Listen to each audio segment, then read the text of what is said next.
This video shows you how to rehand your AD-Series Cylindrical Lock. Verify the handing of your lock by ensuring the knob stop pin is pointing towards the latch edge of the door on both the inside and outside assemblies. If not, then you will need to rehand both assemblies. These are the tools you will need for this rehanding. On the outside assembly, open the USB protective plug at the bottom of the assembly.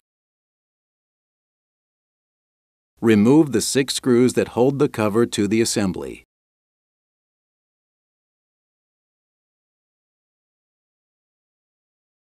Separate the cover from the assembly by gently pressing on the base plate and lifting off the cover.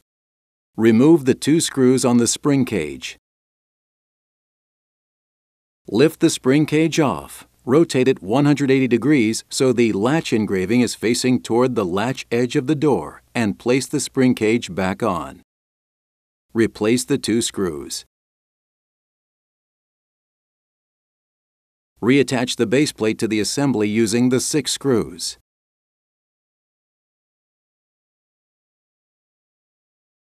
Press the USB protective plug back into place. The steps to rehand the inside assembly are similar. Note the inside assembly does not have a USB plug. Remove the 6 screws that hold the cover to the inside assembly.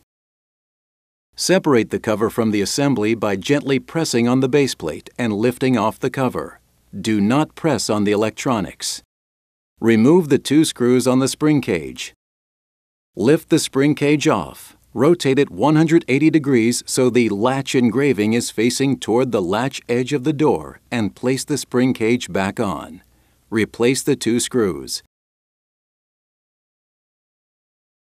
Reattach the base plate to the assembly using the 6 screws. Once your AD-Series cylindrical lock is correctly handed, proceed with the installation. Watch the AD-Series cylindrical installation video.